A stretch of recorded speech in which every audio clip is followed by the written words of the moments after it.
Carl Jung. The relations between the ego and the unconscious. Part 1. The effects of the unconscious upon consciousness. 1. The personal and the collective unconscious. In Freud's view, as most people know, the contents of the unconscious are reducible to infantile tendencies which are repressed because of their incompatible character. Repression is a process that begins in early childhood under the moral influence of the environment and continues throughout life. By means of analysis, the repressions are removed and the repressed wishes made conscious. According to this theory, the unconscious contains only those parts of the personality which could just as well be conscious, and have been suppressed only through the process of education. Although from one point of view the infantile tendencies of the unconscious are the most conspicuous, it would nonetheless be a mistake to define or evaluate the unconscious entirely in these terms. The unconscious has still another side to it. It includes not only repressed contents, but all psychic material that lies below the threshold of consciousness. It is impossible to explain the subliminal nature of all this material on the principle of repression, for in that case the removal of repression ought to endow a person with a prodigious memory which would thenceforth forget nothing. We therefore emphatically affirm that in addition to the repressed material, the unconscious contains all those psychic components that have fallen below the threshold, as well as subliminal sense perceptions. Moreover, we know, from abundant experience as well as for theoretical reasons, that the unconscious also contains all the material that has not yet reached the threshold of consciousness. These are the seeds of future conscious contents. Equally, we have reason to suppose that the unconscious is never quiescent in the sense of being inactive, but is ceaselessly engaged in grouping and regrouping its contents. This activity should be thought of as completely autonomous only in pathological cases. Normally it is coordinated with the conscious mind in a compensatory relationship. It is to be assumed that all these contents are of a personal nature insofar as they are acquired during the individual's life.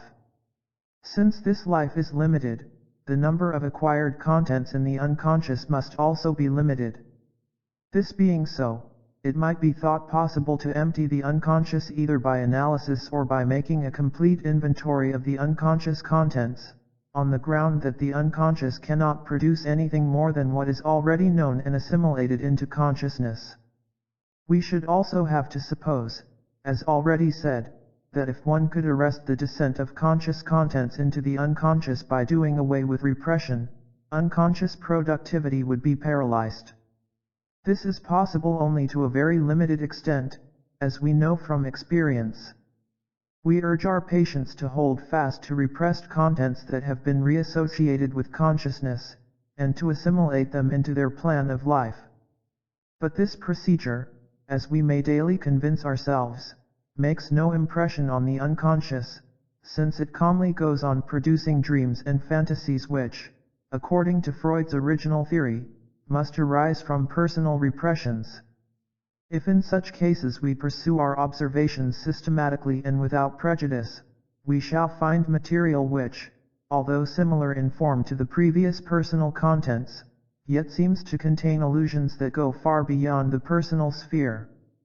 Casting about in my mind for an example to illustrate what I have just said, I have a particularly vivid memory of a woman patient with a mild hysterical neurosis which, as we expressed it in those days, had its principal cause in a father complex. By this we wanted to denote the fact that the patient's peculiar relationship to her father stood in her way. She had been on very good terms with her father, who had since died. It was a relationship chiefly of feeling. In such cases it is usually the intellectual function that is developed, and this later becomes the bridge to the world. Accordingly, our patient became a student of philosophy. Her energetic pursuit of knowledge was motivated by her need to extricate herself from the emotional entanglement with her father. This operation may succeed if her feelings can find an outlet on the new intellectual level, perhaps in the formation of an emotional tie with a suitable man, equivalent to the former tie.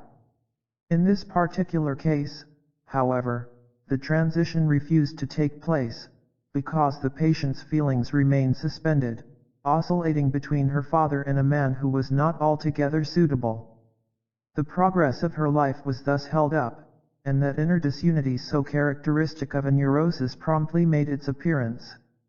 The so-called normal person would probably be able to break the emotional bond in one or the other direction by a powerful act of will, or else, and this is perhaps the more usual thing, he would come through the difficulty unconsciously, on the smooth path of instinct, without ever being aware of the sort of conflict that lay behind his headaches or other physical discomforts.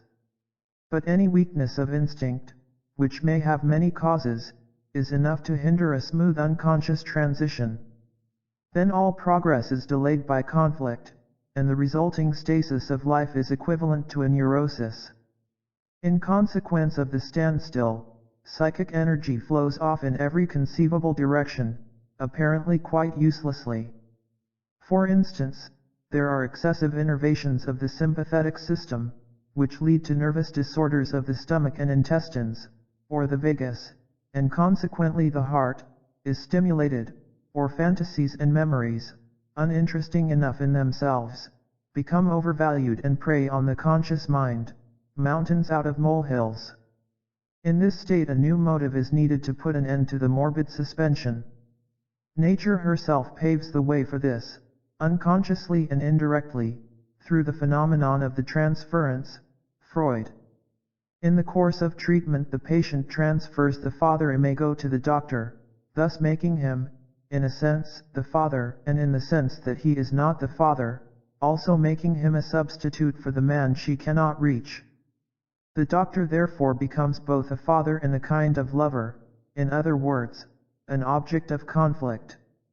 In him the opposites are united, and for this reason he stands for a quasi-ideal solution of the conflict. Without in the least wishing it, he draws upon himself an overvaluation that is almost incredible to the outsider, for to the patient he seems like a savior or a god. This way of speaking is not altogether so laughable as it sounds. It is indeed a bit much to be a father and lover at once. Nobody could possibly stand up to it in the long run, precisely because it is too much of a good thing. One would have to be a demigod at least to sustain such a role without a break, for all the time one would have to be the giver. To the patient in the state of transference, this provisional solution naturally seems ideal, but only at first. In the end she comes to a standstill that is just as bad as the neurotic conflict was. Fundamentally, nothing has yet happened that might lead to a real solution. The conflict has merely been transferred. Nevertheless, a successful transference can, at least temporarily, cause the whole neurosis to disappear, and for this reason it has been very rightly recognized by Freud as a healing factor of first-rate importance, but, at the same time, as a provisional state only, for although it holds out the possibility of a cure, it is far from being the cure itself. This somewhat lengthy discussion seemed to me essential if my example was to be understood, for my patient had arrived at the state of transference and had already reached the upper limit where the standstill begins to make itself disagreeable. The question now arose, what next? I had of course become the complete savior, and the thought of having to give me up was not only exceedingly distasteful to the patient, but positively terrifying. In such a situation sound common sense generally comes out with a whole repertory of admonitions: you simply must, you really ought, you just cannot, etc. So far as sound common sense is, happily, not too rare and not entirely without effect, pessimists, I know, exist. A rational motive can, in the exuberant feeling of buoyancy you get from the transference, release so much enthusiasm that a painful sacrifice can be risked with a mighty effort of will. If successful, and these things sometimes are, the sacrifice bears blessed fruit, and the erstwhile patient leaps at one bound into the state of being practically cured. The doctor is generally so delighted that he fails to tackle the theoretical difficulties connected with this little miracle. If the leap does not succeed, and it did not succeed with my patient, one is then faced with the problem of resolving the transference. Here psychoanalytic theory shrouds itself in a thick darkness. Apparently we are to fall back on some nebulous trust in fate, somehow or other the matter will settle itself. The transference stops automatically when the patient runs out of money, as a slightly cynical colleague once remarked to me. Or the ineluctable demands of life make it impossible for the patient to linger on in the transference, demands which compel the involuntary sacrifice, sometimes with a more or less complete relapse as a result. One may look in vain for accounts of such cases in the books that sing the praises of psychoanalysis. To be sure, there are hopeless cases where nothing helps, but there are also cases that do not get stuck and do not inevitably leave the transference situation with bitter hearts and sore heads. I told myself, at this juncture with my patient, that there must be a clear and respectable way out of the impasse. My patient had long since run out of money, if indeed she ever possessed any, but I was curious to know what means nature would devise for a satisfactory way out of the transference deadlock. Since I never imagined that I was blessed with that sound common sense which always knows exactly what to do in every quandary, and since my patient knew as little as I suggested to her that we could at least keep an eye open for any movements coming from a sphere of the psyche uncontaminated by our superior wisdom and our conscious plannings. That meant first and foremost her dreams. Dreams contain images and thought associations which we do not create with conscious intent. They arise spontaneously without our assistance and are representatives of a psychic activity withdrawn from our arbitrary will. Therefore the dream is, properly speaking, a highly objective, natural product of the psyche, from which we might expect indications, or at least hints, about certain basic trends in the psychic process. Now, since the psychic process, like any other life process, is not just a causal sequence, but is also a process with a teleological orientation, we might expect dreams to give us certain indicia about the objective causality as well as about the objective tendencies, precisely because dreams are nothing less than self-representations of the psychic life process. On the basis of these reflections, then, we subjected the dreams to a careful examination.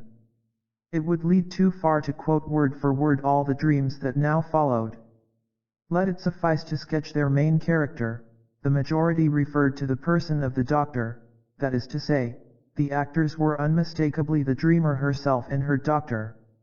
The latter, however, seldom appeared in his natural shape, but was generally distorted in a remarkable way. Sometimes his figure was of supernatural size, sometimes he seemed to be extremely aged, then again he resembled her father, but was at the same time curiously woven into nature, as in the following dream.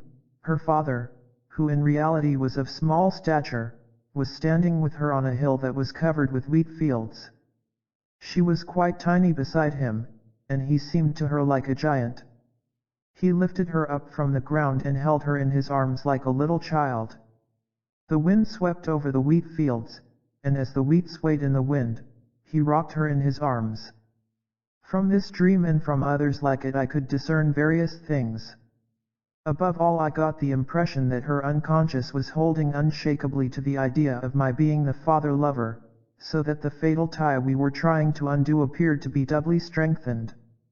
Moreover, one could hardly avoid seeing that the unconscious placed a special emphasis on the supernatural, almost divine nature of the father-lover, thus accentuating still further the overvaluation occasioned by the transference. I therefore asked myself whether the patient had still not understood the wholly fantastic character of her transference, or whether perhaps the unconscious could never be reached by understanding at all, but must blindly and idiotically pursue some nonsensical chimera.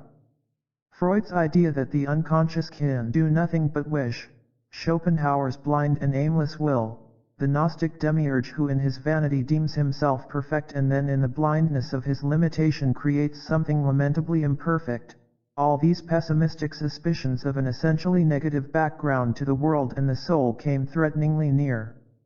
And there would indeed be nothing to set against this except a well-meaning you ought, reinforced by a stroke of the axe that would cut down the whole phantasmagoria for good and all.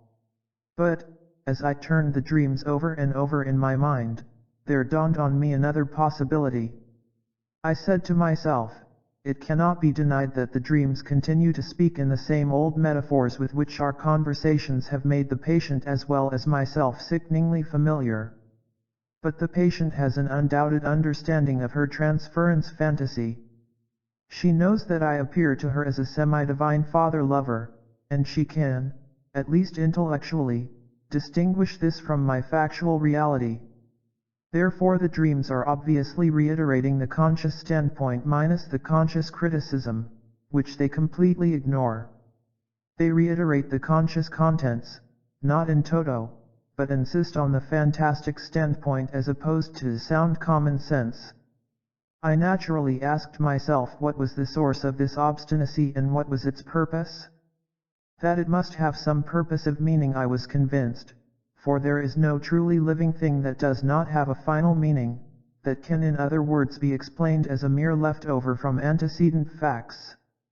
But the energy of the transference is so strong that it gives one the impression of a vital instinct. That being so, what is the purpose of such fantasies? A careful examination and analysis of the dreams, especially of the one just quoted, revealed a very marked tendency, in contrast to conscious criticism, which always seeks to reduce things to human proportions, to endow the person of the doctor with superhuman attributes. He had to be gigantic, primordial, huger than the Father, like the wind that sweeps over the earth. Was he then to be made into a god?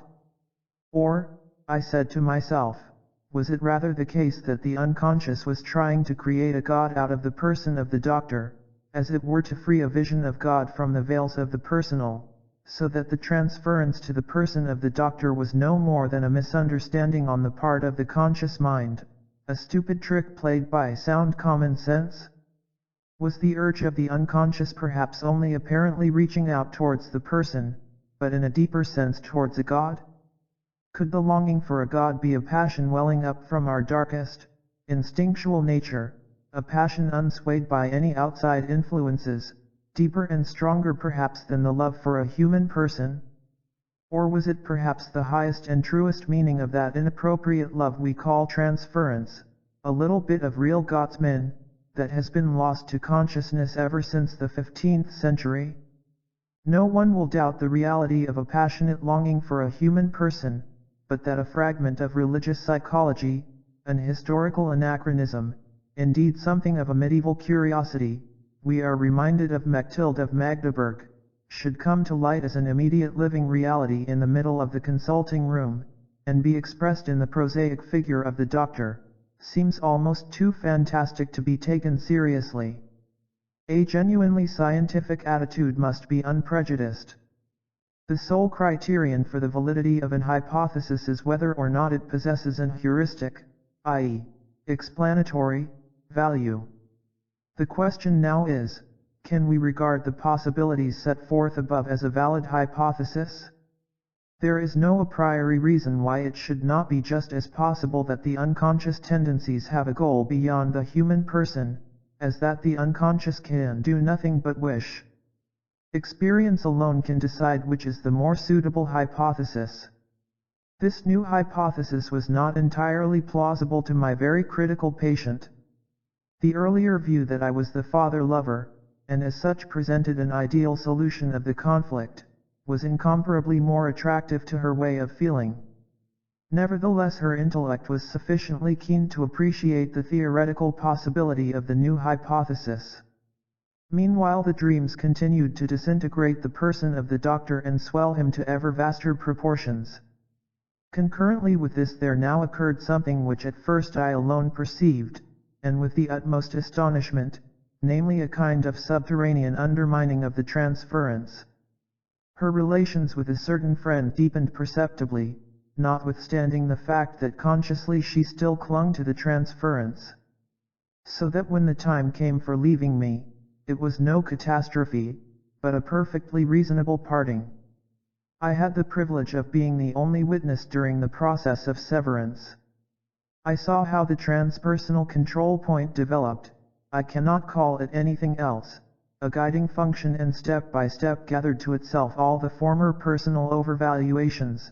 How, with this afflux of energy, it gained influence over the resisting conscious mind without the patient's consciously noticing what was happening.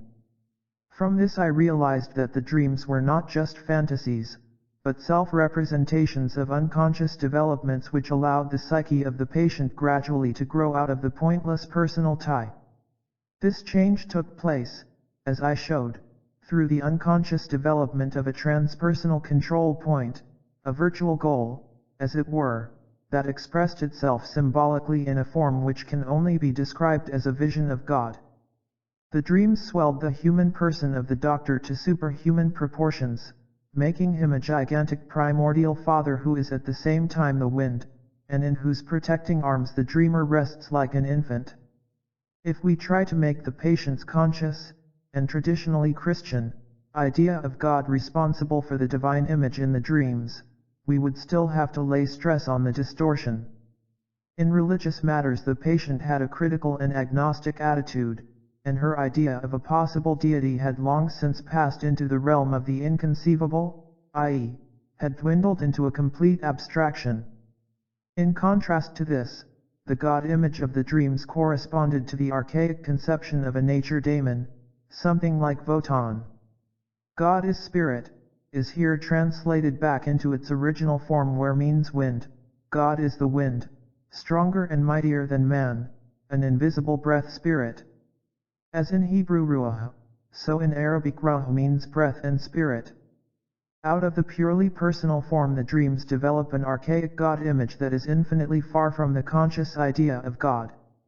It might be objected that this is simply an infantile image, a childhood memory. I would have no quarrel with this assumption if we were dealing with an old man sitting on a golden throne in heaven.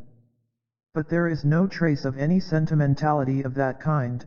Instead, we have a primordial idea that can correspond only to an archaic mentality. These primordial ideas, of which I have given a great many examples in my Symbols of Transformation, oblige one to make, in regard to unconscious material, a distinction of quite a different character from that between preconscious and unconscious or subconscious and unconscious. The justification for these distinctions need not be discussed here. They have their specific value and are worth elaborating further as points of view. The fundamental distinction which experience has forced upon me claims to be no more than that.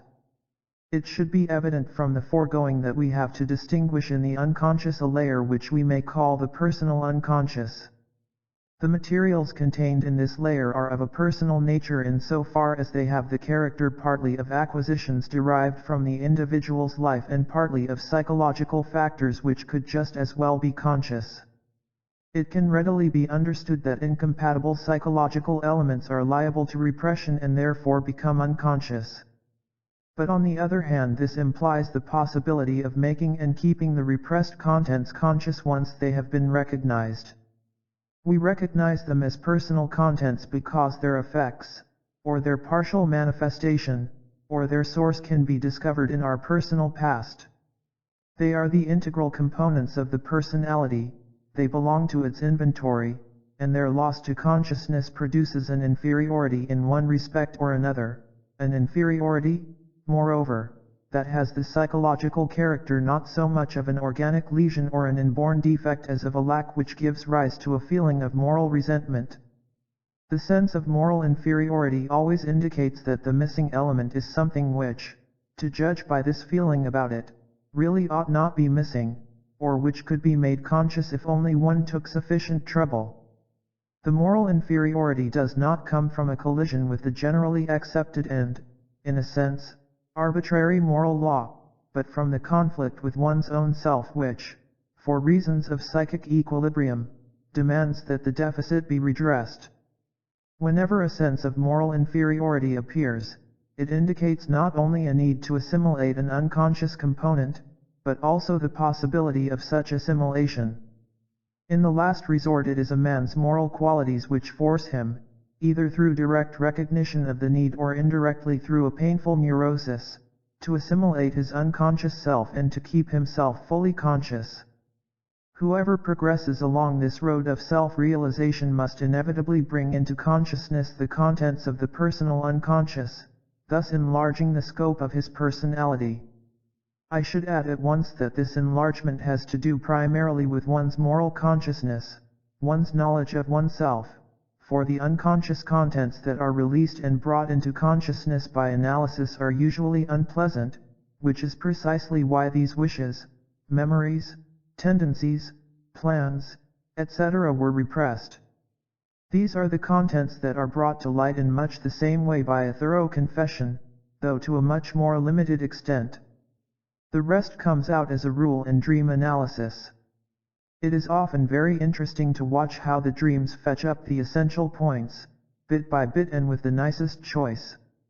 The total material that is added to consciousness causes a considerable widening of the horizon, a deepened self-knowledge which, more than anything else, one would think, is calculated to humanize a man and make him modest. But even self-knowledge, assumed by all wise men to be the best and most efficacious, has different effects on different characters. We make very remarkable discoveries in this respect in practical analysis, but I shall deal with this question in the next chapter. As my example of the archaic idea of God shows, the unconscious seems to contain other things besides personal acquisitions and belongings. My patient was quite unconscious of the derivation of spirit from wind, or of the parallelism between the two. This content was not the product of her thinking, nor had she ever been taught it. The critical passage in the New Testament was inaccessible to her, since she knew no Greek. If we must take it as a wholly personal acquisition, it might be a case of so-called cryptomnesia, the unconscious recollection of a thought which the dreamer had once read somewhere. I have nothing against such a possibility in this particular case, but I have seen a sufficient number of other cases, many of them are to be found in the book mentioned above, where cryptomnesia can be excluded with certainty. Even if it were a case of cryptomnesia, which seems to me very improbable, we should still have to explain what the predisposition was that caused just this image to be retained and later, as Seaman puts it, ekphorated, Latin effere, to produce. In any case, cryptomnesia or no cryptomnesia, we are dealing with a genuine and thoroughly primitive God image that grew up in the unconscious of a civilized person and produced a living effect, an effect which might well give the psychologist of religion food for reflection. There is nothing about this image that could be called personal, it is a wholly collective image, the ethnic origin of which has long been known to us. Here is an historical image of worldwide distribution that has come into existence again through a natural psychic function. This is not so very surprising, since my patient was born into the world with a human brain which presumably still functions today much as it did of old. We are dealing with a reactivated archetype, as I have elsewhere called these primordial images. These ancient images are restored to life by the primitive, analogical mode of thinking peculiar to dreams. It is not a question of inherited ideas, but of inherited thought patterns. In view of these facts, we must assume that the unconscious contains not only personal, but also impersonal collective components in the form of inherited categories or archetypes. I have therefore advanced the hypothesis that at its deeper levels the unconscious possesses collective contents in a relatively active state. That is why I speak of a collective unconscious. 2. Phenomena resulting from the assimilation of the unconscious. The process of assimilating the unconscious leads to some very remarkable phenomena. It produces in some patients an unmistakable and often unpleasant increase of self-confidence and conceit. They are full of themselves, they know everything, they imagine themselves to be fully informed of everything concerning their unconscious, and are persuaded that they understand perfectly everything that comes out of it. At every interview with the doctor they get more and more above themselves. Others on the contrary feel themselves more and more crushed under the contents of the unconscious, they lose their self-confidence and abandon themselves with dull resignation to all the extraordinary things that the unconscious produces. The former, overflowing with feelings of their own importance, assume a responsibility for the unconscious that goes much too far, beyond all reasonable bounds. The others finally give up all sense of responsibility, overcome by a sense of the powerlessness of the ego against the fate working through the unconscious. If we analyze these two modes of reaction more deeply, we find that the optimistic self-confidence of the first conceals a profound sense of impotence, for which their conscious optimism acts as an unsuccessful compensation, while the pessimistic resignation of the others masks a defiant will to power, far surpassing in cocksureness the conscious optimism of the first type. With these two modes of reaction I have sketched only two crude extremes. A finer shading would have been truer to reality. As I have said elsewhere, every analysand starts by unconsciously misusing his newly won knowledge in the interests of his abnormal, neurotic attitude, unless he is sufficiently freed from his symptoms in the early stages to be able to dispense with further treatment altogether. A very important contributory factor is that in the early stages everything is still understood on the objective level, i.e., without distinction between imago and object, so that everything is referred directly to the object. Hence the man for whom other people are the objects of prime importance will conclude from any self-knowledge he may have imbibed at this stage of the analysis, aha, so that is what other people are like. He will therefore feel it his duty, according to his nature, tolerant or otherwise, to enlighten the world. But the other man, who feels himself to be more the object of his fellows than their subject, will be weighed down by this self-knowledge and become correspondingly depressed. I am naturally leaving out of account those numerous and more superficial natures who experience these problems only by the way. In both cases the relation to the object is reinforced, in the first case in an active, in the second case in a reactive sense. The collective element is markedly accentuated. The one extends the sphere of his action, the other the sphere of his suffering. Adler has employed the term godlikeness to characterize certain basic features of neurotic power psychology. If I likewise borrow the same term from Faust, I use it here more in the sense of that well-known passage where Mephisto writes Iritis sicut dies, science bonum et malum in the student's album, and makes the following aside. Just follow the old advice. And my cousin the snake. There will come a time when your godlikeness will make you quiver and quake. The godlikeness evidently refers to knowledge, the knowledge of good and evil. The analysis and conscious realization of unconscious contents engender a certain superior tolerance, thanks to which even relatively indigestible portions of one's unconscious characterology can be accepted. This tolerance may look very wise and superior, but often it is no more than a grand gesture that brings all sorts of consequences in its train. Two spheres have been brought together which before were kept anxiously apart. After considerable resistances have been overcome, the union of opposites is successfully achieved, at least to all appearances. The deeper understanding thus gained, the juxtaposition of what was before separated, and hence the apparent overcoming of the moral conflict, give rise to a feeling of superiority that may well be expressed by the term godlikeness. But this same juxtaposition of good and evil can have a very different effect on a different kind of temperament. Not everyone will feel himself a Superman, holding in his hands the scales of good and evil. It may also seem as though he were a helpless object caught between hammer and anvil, not in the least a Hercules at the parting of the ways, but rather a rudderless ship buffeted between Scylla and Charybdis. For without knowing it, he is caught up in perhaps the greatest and most ancient of human conflicts, experiencing the throes of eternal principles in collision. Well might he feel himself like a Prometheus chained to the Caucasus, or as one crucified. This would be a godlikeness in suffering. Godlikeness is certainly not a scientific concept, although it aptly characterizes the psychological state in question. Nor do I imagine that every reader will immediately grasp the peculiar state of mind implied by godlikeness. The term belongs too exclusively to the sphere of belles lettres. So I should probably be better advised to give a more circumspect description of this state. The insight and understanding, then, gained by the analysand usually reveal much to him that was before unconscious. He naturally applies this knowledge to his environment. In consequence he sees, or thinks he sees, many things that before were invisible. Since his knowledge was helpful to him, he readily assumes that it would be useful also to others. In this way he is liable to become arrogant. It may be well meant, but it is nonetheless annoying to other people.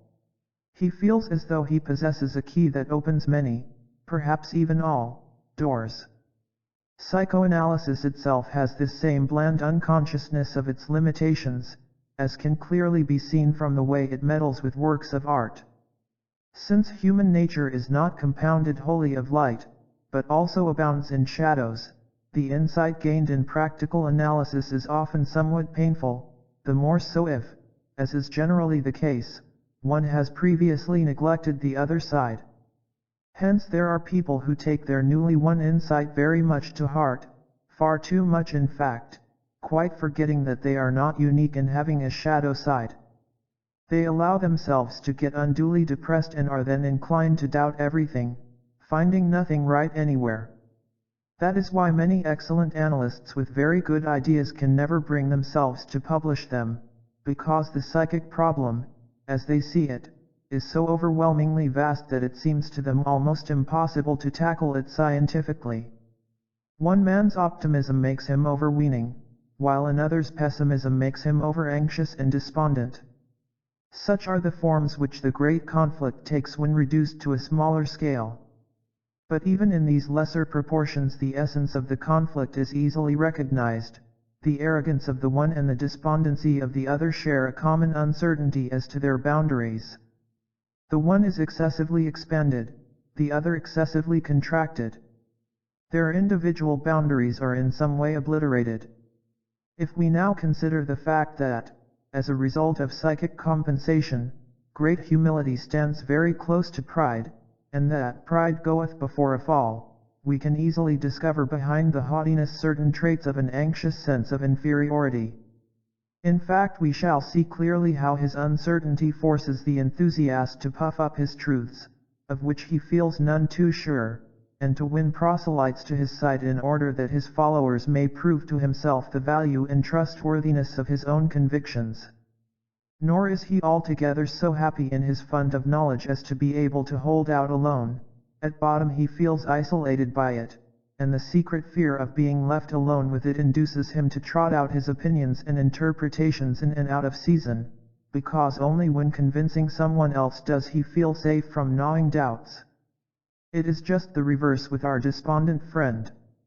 The more he withdraws and hides himself, the greater becomes his secret need to be understood and recognized. Although he speaks of his inferiority, he does not really believe it. There arises within him a defiant conviction of his unrecognized merits, and in consequence he is sensitive to the slightest disapprobation, always wearing the stricken air of one who is misunderstood and deprived of his rightful due. In this way he nurses a morbid pride and an insolent discontent, which is the very last thing he wants and for which his environment has to pay all the more dearly. Both are at once too small and too big. Their individual mean, never very secure, now becomes shakier than ever. It sounds almost grotesque to describe such a state as godlike. But since each in his way steps beyond his human proportions, both of them are a little superhuman and therefore, figuratively speaking, godlike. If we wish to avoid the use of this metaphor, I would suggest that we speak instead of psychic inflation. The term seems to me appropriate in so far as the state we are discussing involves an extension of the personality beyond individual limits, in other words, a state of being puffed up. In such a state a man fills a space which normally he cannot fill. He can only fill it by appropriating to himself contents and qualities which properly exist for themselves alone and should therefore remain outside our bounds. What lies outside ourselves belongs either to someone else, or to everyone, or to no one. Since psychic inflation is by no means a phenomenon induced exclusively by analysis, but occurs just as often in ordinary life, we can investigate it equally well in other cases. A very common instance is the humorless way in which many men identify themselves with their business or their titles. The office I hold is certainly my special activity, but it is also a collective factor that has come into existence historically through the cooperation of many people and whose dignity rests solely on collective approval. When, therefore, I identify myself with my office or title, I behave as though I myself were the whole complex of social factors of which that office consists, or as though I were not only the bearer of the office, but also and at the same time the approval of society.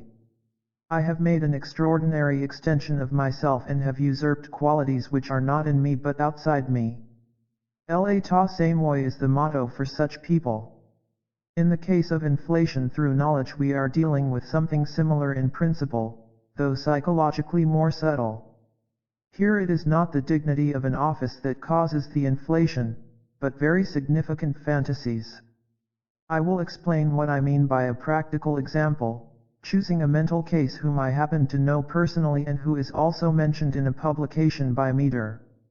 The case is characterized by a high degree of inflation.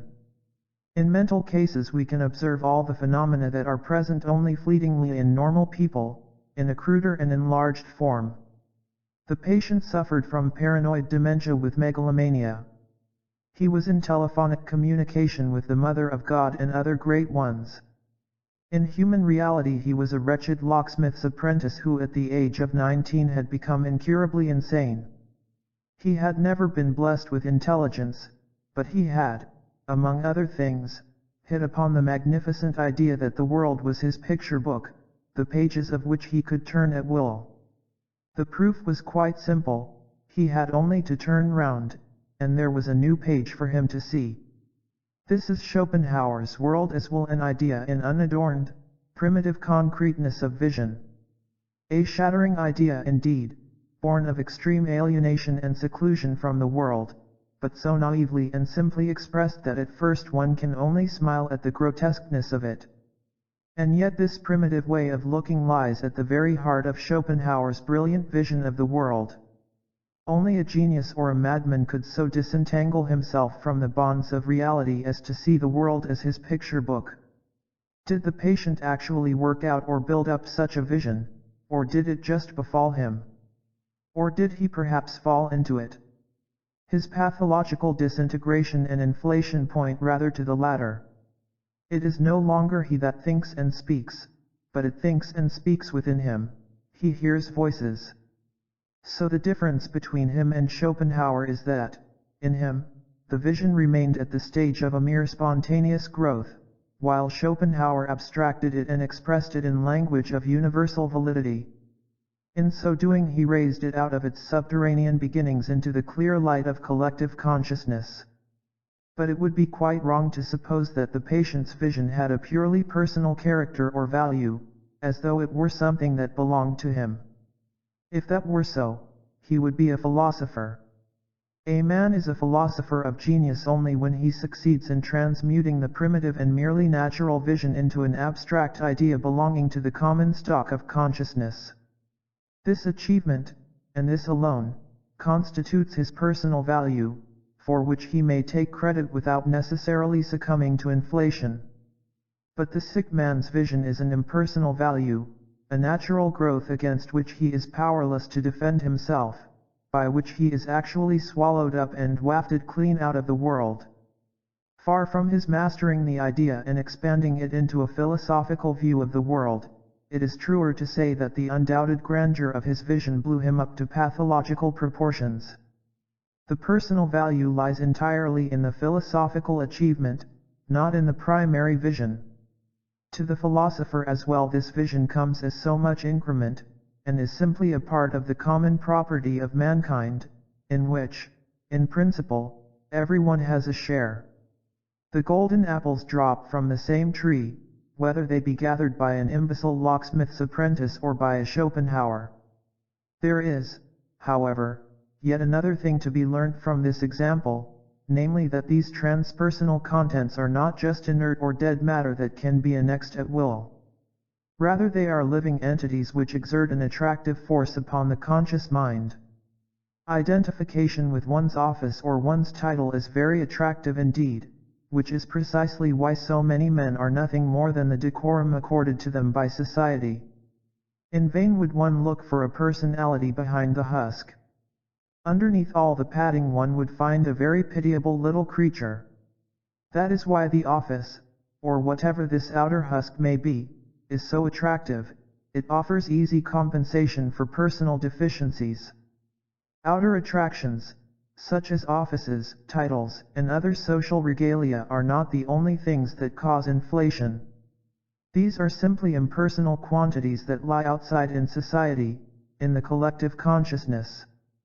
But just as there is a society outside the individual, so there is a collective psyche outside the personal psyche, namely the collective unconscious, concealing, as the above example shows, elements that are no whit less attractive. And just as a man may suddenly step into the world on his professional dignity, Messrs. A present J.E. Suis Roy, so another may disappear out of it equally suddenly when it is his lot to behold one of those mighty images that put a new face upon the world.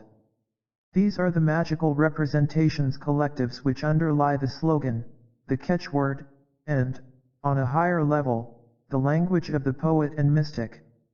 I am reminded of another mental case who was neither a poet nor anything very outstanding, just a naturally quiet and rather sentimental youth. He had fallen in love with a girl and, as so often happens, had failed to ascertain whether his love was requited. His primitive participation mystique took it for granted that his agitations were plainly the agitations of the other, which on the lower levels of human psychology is naturally very often the case. Thus he built up a sentimental love fantasy which precipitately collapsed when he discovered that the girl would have none of him. He was so desperate that he went straight to the river to drown himself. It was late at night, and the stars gleamed up at him from the dark water. It seemed to him that the stars were swimming 2 by 2 down the river, and a wonderful feeling came over him. He forgot his suicidal intentions and gazed fascinated at the strange, sweet drama.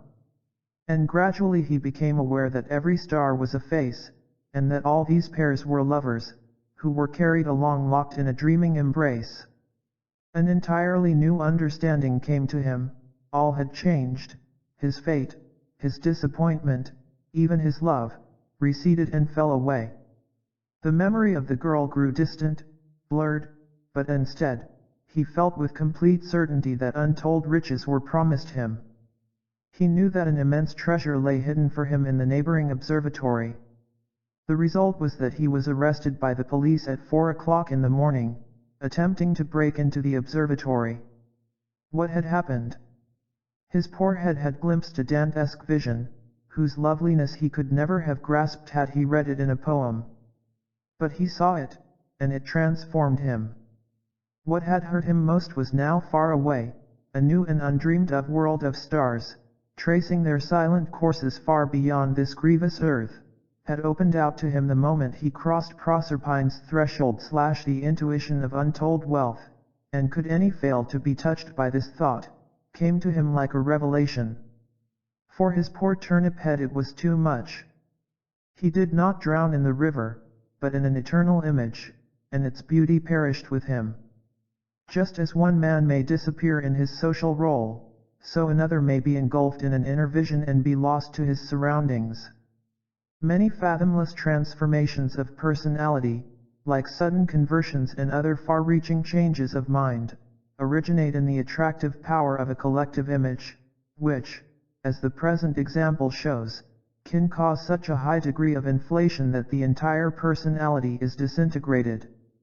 This disintegration is a mental disease, of a transitory or a permanent nature, a splitting of the mind or schizophrenia, in Bleuler's term. The pathological inflation naturally depends on some innate weakness of the personality against the autonomy of collective unconscious contents. We shall probably get nearest to the truth if we think of the conscious and personal psyche as resting upon the broad basis of an inherited and universal psychic disposition which is as such unconscious, and that our personal psyche bears the same relation to the collective psyche as the individual to society.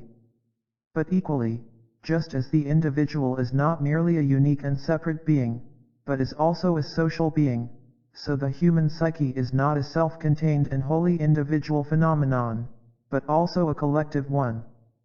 And just as certain social functions or instincts are opposed to the interests of single individuals, so the human psyche exhibits certain functions or tendencies which, on account of their collective nature, are opposed to individual needs.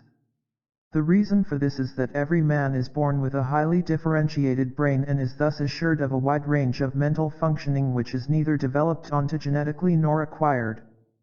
But, to the degree that human brains are uniformly differentiated, the mental functioning thereby made possible is also collective and universal.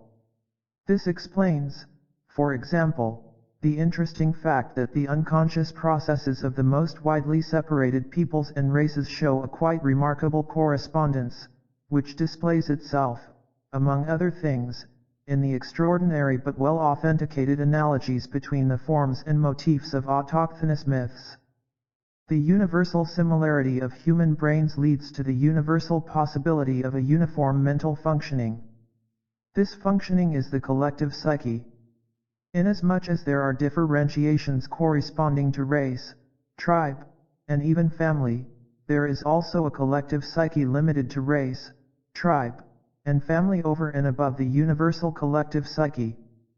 To borrow an expression from Pierre Janet, the collective psyche comprises the parties inferiors of the psychic functions, that is to say those deep-rooted, well-nigh automatic portions of the individual psyche which are inherited and are to be found everywhere, and are thus impersonal or suprapersonal.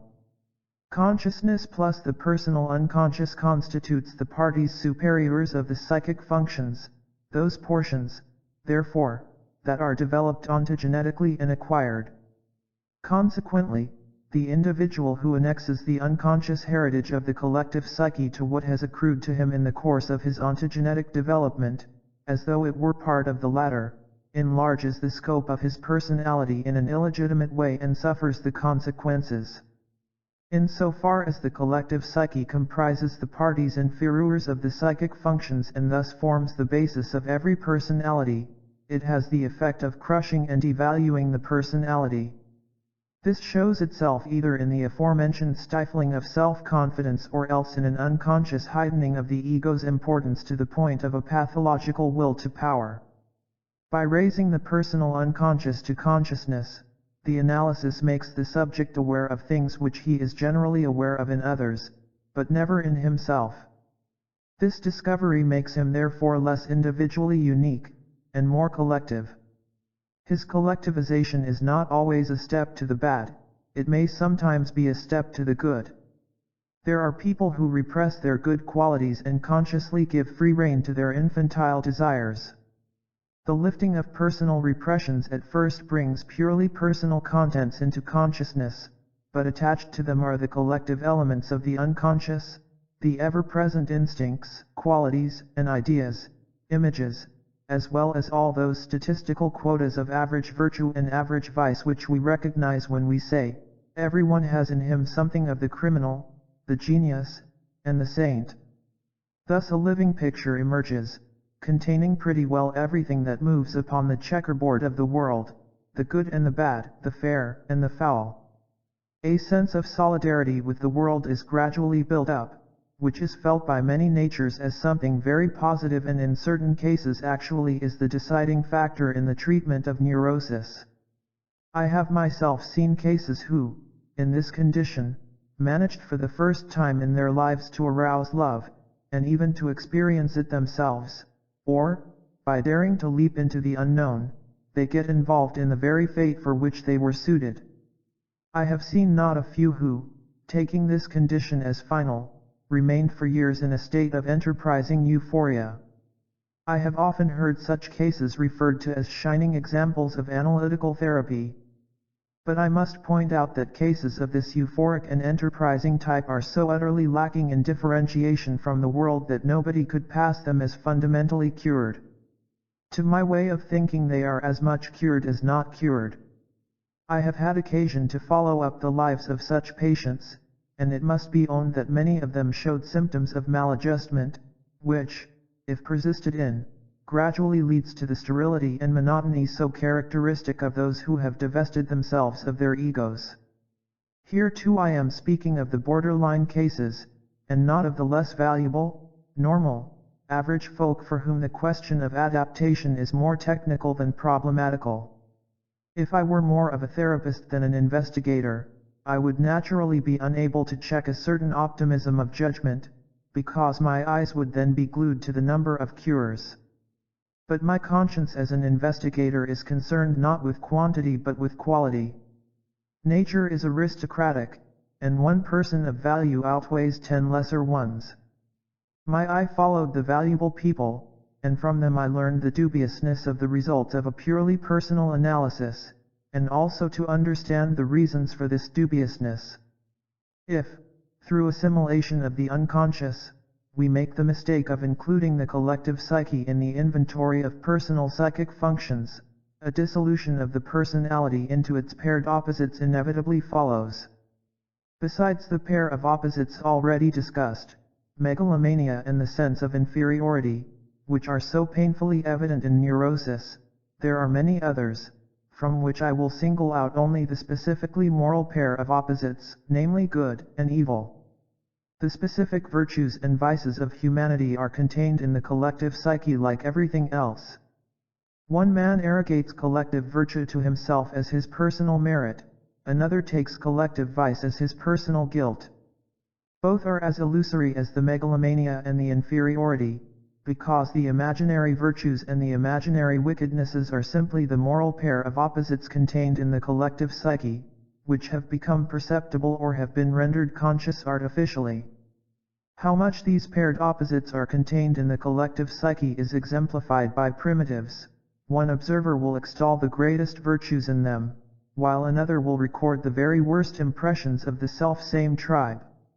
For the primitive, whose personal differentiation is, as we know, only just beginning, both judgments are true, because his psyche is essentially collective and therefore for the most part unconscious. He is still more or less identical with the collective psyche, and for that reason shares equally in the collective virtues and vices, without any personal attribution and without inner contradiction. The contradiction arises only when the personal development of the psyche begins, and when reason discovers the irreconcilable nature of the opposites. The consequence of this discovery is the conflict of repression.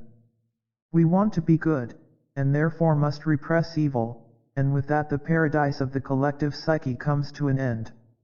Repression of the collective psyche was absolutely necessary for the development of personality. In primitives, development of personality, or more accurately, development of the person, is a question of magical prestige. The figure of the medicine man or chief leads the way. Both make themselves conspicuous by the singularity of their ornaments and their mode of life, expressive of their social roles. The singularity of his outward tokens marks the individual off from the rest, and the segregation is still further enhanced by the possession of special ritual secrets. By these and similar means the primitive creates around him a shell, which might be called a persona, mask. Masks, as we know, are actually used among primitives in totem ceremonies, for instance, as a means of enhancing or changing the personality. In this way the outstanding individual is apparently removed from the sphere of the collective psyche, and to the degree that he succeeds in identifying himself with his persona, he actually is removed. This removal means magical prestige. One could easily assert that the impelling motive in this development is the will to power. But that would be to forget that the building up of prestige is always a product of collective compromise. Not only must there be one who wants prestige, there must also be a public seeking somebody on whom to confer prestige. That being so, it would be incorrect to say that a man creates prestige for himself out of his individual will to power. It is on the contrary an entirely collective affair. Since society as a whole needs the magically effective figure, it uses this need of the will to power in the individual, and the will to submit in the mass, as a vehicle, and thus brings about the creation of personal prestige. The latter is a phenomenon which, as the history of political institutions shows, is of the utmost importance for the comity of nations.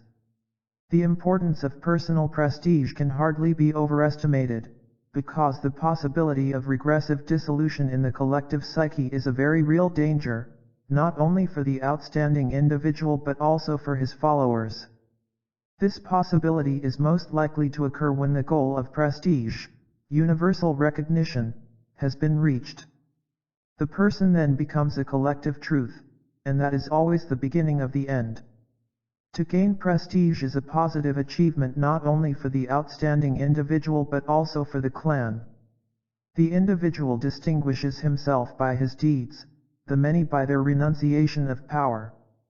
So long as this attitude needs to be fought for and defended against hostile influences, the achievement remains positive, but as soon as there are no more obstacles and universal recognition has been attained, prestige loses its positive value and usually becomes a dead letter. A schismatic movement then sets in, and the whole process begins again from the beginning. Because personality is of such paramount importance for the life of the community, everything likely to disturb its development is sensed as a danger. But the greatest danger of all is the premature dissolution of prestige by an invasion of the collective psyche. Absolute secrecy is one of the best known primitive means of exorcising this danger. Collective thinking and feeling and collective effort are far less of a strain than individual functioning and effort, hence there is always a great temptation to allow collective functioning to take the place of individual differentiation of the personality. Once the personality has been differentiated and safeguarded by magical prestige, its leveling down and eventual dissolution in the collective psyche, e.g., Peter's denial, occasion a loss of soul in the individual, because an important personal achievement has been either neglected or allowed to slip into regression. For this reason taboo infringements are followed by draconian punishments altogether in keeping with the seriousness of the situation. So long as we regard these things from the causal point of view, as mere historical survivals and metastases of the incest taboo, it is impossible to understand what all these measures are for. If, however, we approach the problem from the teleological point of view, much that was quite inexplicable becomes clear. For the development of personality, then, strict differentiation from the collective psyche is absolutely necessary, since partial or blurred differentiation leads to an immediate melting away of the individual in the collective. There is now a danger that in the analysis of the unconscious the collective and the personal psyche may be fused together, with, as I have intimated, highly unfortunate results.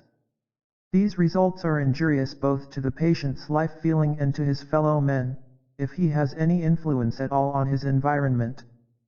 Through his identification with the collective psyche he will infallibly try to force the demands of his unconscious upon others, for identity with the collective psyche always brings with it a feeling of universal validity, godlikeness, which completely ignores all differences in the personal psyche of his fellows.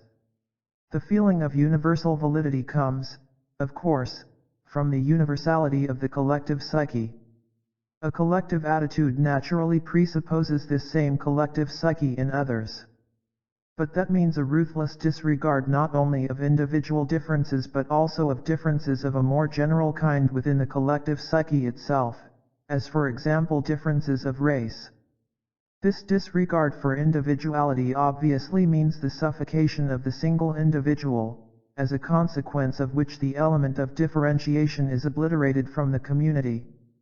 The element of differentiation is the individual. All the highest achievements of virtue, as well as the blackest villainies, are individual. The larger a community is, and the more the sum total of collective factors peculiar to every large community rests on conservative prejudices detrimental to individuality, the more will the individual be morally and spiritually crushed, and, as a result, the one source of moral and spiritual progress for society is choked up. Naturally, the only thing that can thrive in such an atmosphere is sociality and whatever is collective in the individual. Everything individual in him goes under, i.e., is doomed to repression. The individual elements lapse into the unconscious, where, by the law of necessity, they are transformed into something essentially baleful, destructive, and anarchical. Socially, this evil principle shows itself in the spectacular crimes, regicide, and the like, perpetrated by certain prophetically inclined individuals, but in the great mass of the community it remains in the background, and only manifests itself indirectly in the inexorable moral degeneration of society. It is a notorious fact that the morality of society as a whole is in inverse ratio to its size, for the greater the aggregation of individuals, the more the individual factors are blotted out, and with them morality, which rests entirely on the moral sense of the individual and the freedom necessary for this. Hence every man is, in a certain sense, unconsciously a worse man when he is in society than when acting alone, for he is carried by society and to that extent relieved of his individual responsibility. Any large company composed of wholly admirable persons has the morality and intelligence of an unwieldy, stupid, and violent animal. The bigger the organization, the more unavoidable is its immorality and blind stupidity, senatus bestia, senators boni viri. Society, by automatically stressing all the collective qualities in its individual representatives, puts a premium on mediocrity, on everything that settles down to vegetate in an easy, irresponsible way. Individuality will inevitably be driven to the wall. This process begins in school, continues at the university, and rules all departments in which the state has a hand.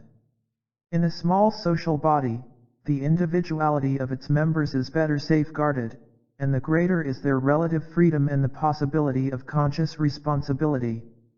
Without freedom there can be no morality.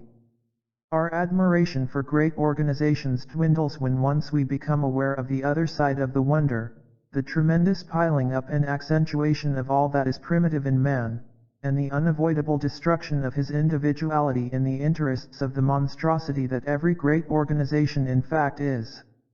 The man of today, who resembles more or less the collective ideal, has made his heart into a den of murderers, as can easily be proved by the analysis of his unconscious, even though he himself is not in the least disturbed by it.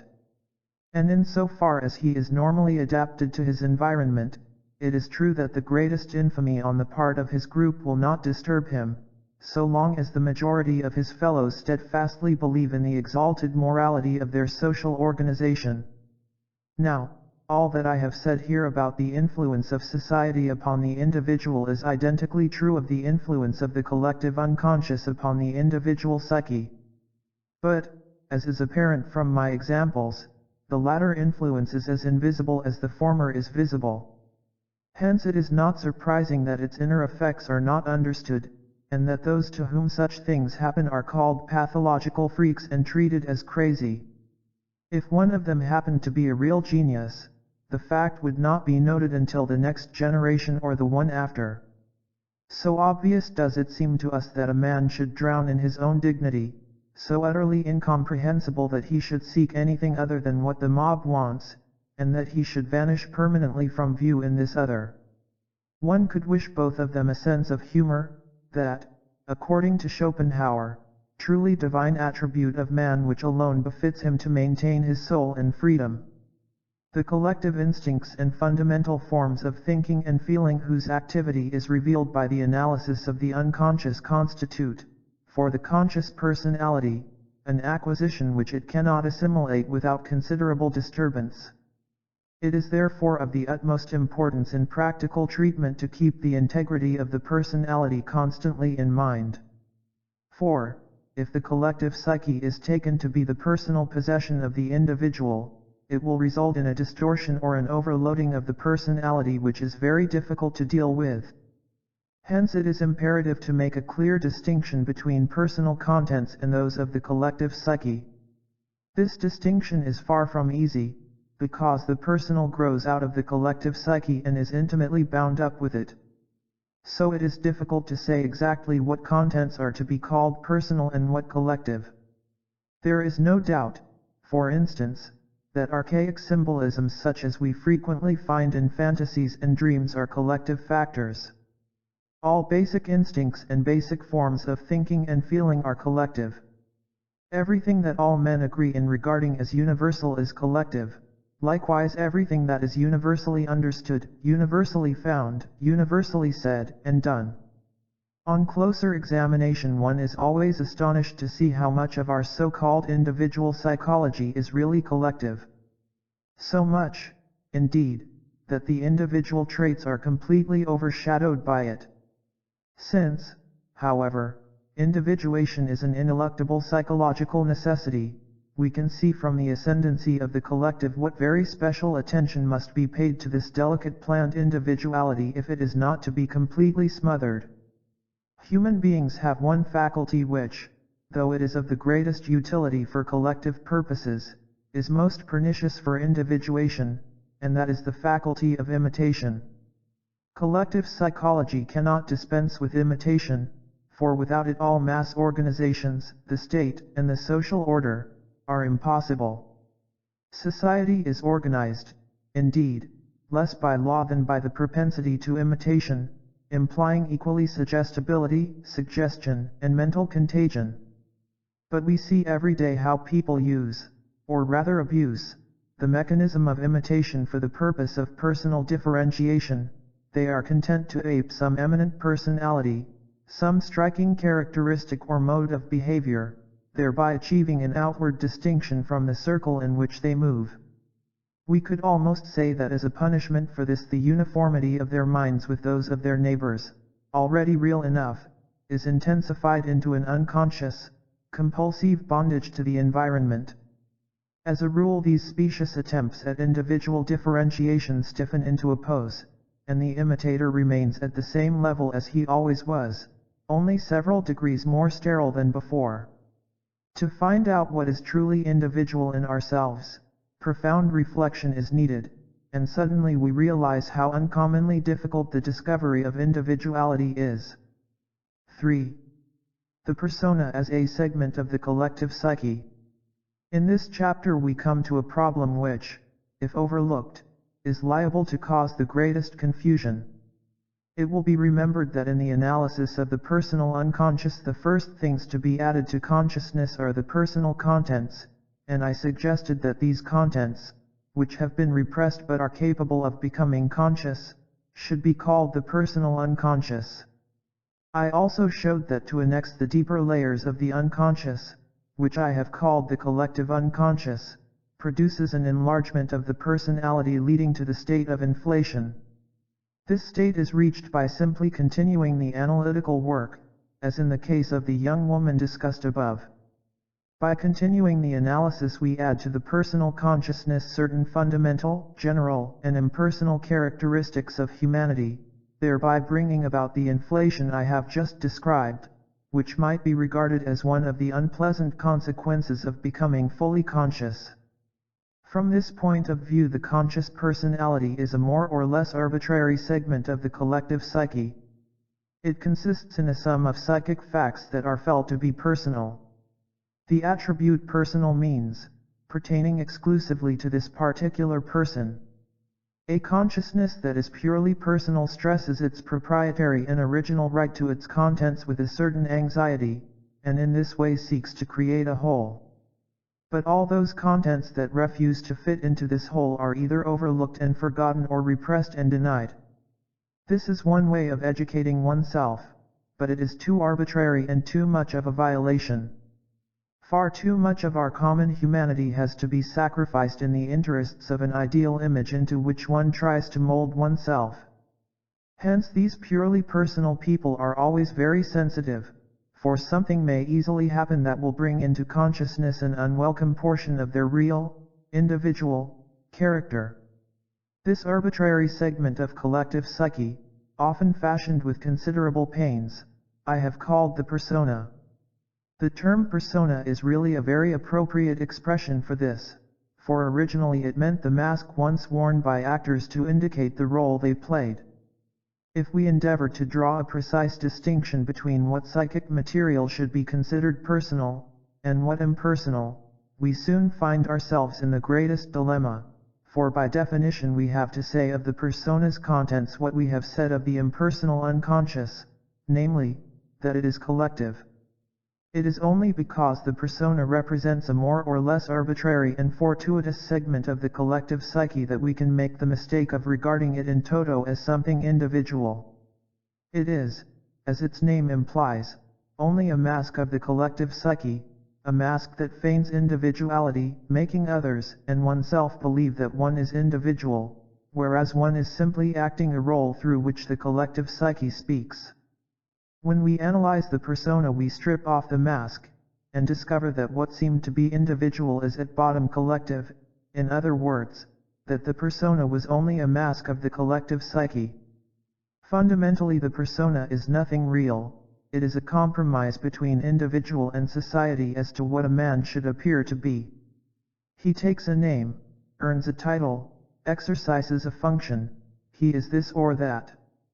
In a certain sense all this is real, yet in relation to the essential individuality of the person concerned it is only a secondary reality, a compromise formation, in making which others often have a greater share than he. The persona is a semblance, a two-dimensional reality, to give it a nickname. It would be wrong to leave the matter as it stands without at the same time recognizing that there is, after all, something individual in the peculiar choice and delineation of the persona, and that despite the exclusive identity of the ego consciousness with the persona, the unconscious self, one's real individuality, is always present and makes itself felt indirectly if not directly. Although the ego consciousness is at first identical with the persona, that compromise role in which we parade before the community, yet the unconscious self can never be repressed to the point of extinction. Its influences chiefly manifest in the special nature of the contrasting and compensating contents of the unconscious. The purely personal attitude of the conscious mind evokes reactions on the part of the unconscious, and these, together with personal repressions, contain the seeds of individual development in the guise of collective fantasies. Through the analysis of the personal unconscious, the conscious mind becomes suffused with collective material which brings with it the elements of individuality. I am well aware that this conclusion must be almost unintelligible to anyone not familiar with my views and technique, and particularly so to those who habitually regard the unconscious from the standpoint of Freudian theory. But if the reader will recall my example of the philosophy student, he can form a rough idea of what I mean. At the beginning of the treatment the patient was quite unconscious of the fact that her relation to her father was a fixation, and that she was therefore seeking a man like her father, whom she could then meet with her intellect. This in itself would not have been a mistake if her intellect had not had that peculiarly protesting character such as is unfortunately often encountered in intellectual women. Such an intellect is always trying to point out mistakes in others, it is preeminently critical, with a disagreeably personal undertone, yet it always wants to be considered objective. This invariably makes a man bad-tempered, particularly if, as so often happens, the criticism touches on some weak spot which, in the interests of fruitful discussion, were better avoided. But far from wishing the discussion to be fruitful, it is the unfortunate peculiarity of this feminine intellect to seek out a man's weak spots, fasten on them, and exasperate him. This is not usually a conscious aim, but rather has the unconscious purpose of forcing a man into a superior position and thus making him an object of admiration. The man does not as a rule notice that he is having the role of the hero thrust upon him. He merely finds her taunts so odious that in future he will go a long way to avoid meeting the lady. In the end the only man who can stand her is the one who gives in at the start, and therefore has nothing wonderful about him. My patient naturally found much to reflect upon in all this, for she had no notion of the game she was playing. Moreover, she still had to gain insight into the regular romance that had been enacted between her and her father ever since childhood. It would lead us too far to describe in detail how, from her earliest years, with unconscious sympathy, she had played upon the shadow side of her father which her mother never saw, and how, far in advance of her years, she became her mother's rival. All this came to light in the analysis of the personal unconscious. Since, if only for professional reasons, I could not allow myself to be irritated, I inevitably became the hero and father-lover. The transference too consisted at first of contents from the personal unconscious. My role as a hero was just a sham, and so, as it turned me into the merest phantom, she was able to play her traditional role of the supremely wise, very grown-up, all-understanding mother-daughter beloved, an empty role, a persona behind which her real and authentic being, her individual self, lay hidden. Indeed, to the extent that she at first completely identified herself with her role, she was altogether unconscious of her real self. She was still in her nebulous infantile world and had not yet discovered the real world at all. But as, through progressive analysis, she became conscious of the nature of her transference, the dreams I spoke of in chapter I began to materialize. They brought up bits of the collective unconscious, and that was the end of her infantile world and of all the heroics. She came to herself and to her own real potentialities. This is roughly the way things go in most cases, if the analysis is carried far enough. That the consciousness of her individuality should coincide exactly with the reactivation of an archaic God image is not just an isolated coincidence, but a very frequent occurrence which, in my view, corresponds to an unconscious law. After this digression, let us turn back to our earlier reflections. Once the personal repressions are lifted, the individuality and the collective psyche begin to emerge in a coalescent state, thus releasing the hitherto repressed personal fantasies. The fantasies and dreams which now appear assume a somewhat different aspect. An infallible sign of collective images seems to be the appearance of the cosmic element, i.e., the images in the dream or fantasy are connected with cosmic qualities, such as temporal and spatial infinity, enormous speed and extension of movement, astrological associations, telluric, lunar, and solar analogies, changes in the proportions of the body, etc. The obvious occurrence of mythological and religious motifs in a dream also points to the activity of the collective unconscious. The collective element is very often announced by peculiar symptoms, as for example by dreams where the dreamer is flying through space like a comet, or feels that he is the earth, or the sun, or a star, or else is of immense size, or dwarfishly small, or that he is dead, is in a strange place, is a stranger to himself, confused, mad, etc. Similarly, feelings of disorientation, of dizziness, and the like, may appear along with symptoms of inflation. The forces that burst out of the collective psyche have a confusing and blinding effect. One result of the dissolution of the persona is a release of involuntary fantasy, which is apparently nothing else than the specific activity of the collective psyche. This activity throws up contents whose existence one had never suspected before. But as the influence of the collective unconscious increases, so the conscious mind loses its power of leadership. Imperceptibly it becomes the lead, while an unconscious and impersonal process gradually takes control. Thus, without noticing it, the conscious personality is pushed about like a figure on a chessboard by an invisible player. It is this player who decides the game of fate, not the conscious mind and its plans. This is how the resolution of the transference, apparently so impossible to the conscious mind, was brought about in my earlier example. The plunge into this process becomes unavoidable whenever the necessity arises of overcoming an apparently insuperable difficulty. It goes without saying that this necessity does not occur in every case of neurosis, since perhaps in the majority the prime consideration is only the removal of temporary difficulties of adaptation. Certainly severe cases cannot be cured without a far-reaching change of character or of attitude. In by far the greater number, adaptation to external reality demands so much work that inner adaptation to the collective unconscious cannot be considered for a very long time.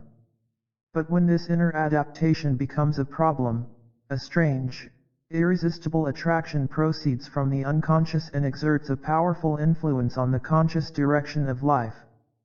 The predominance of unconscious influences, together with the associated disintegration of the persona and the deposition of the conscious mind from power, constitute a state of psychic disequilibrium which, in analytical treatment, is artificially induced for the therapeutic purpose of resolving a difficulty that might block further development. There are of course innumerable obstacles that can be overcome with good advice and a little moral support, aided by goodwill and understanding on the part of the patient. Excellent curative results can be obtained in this way.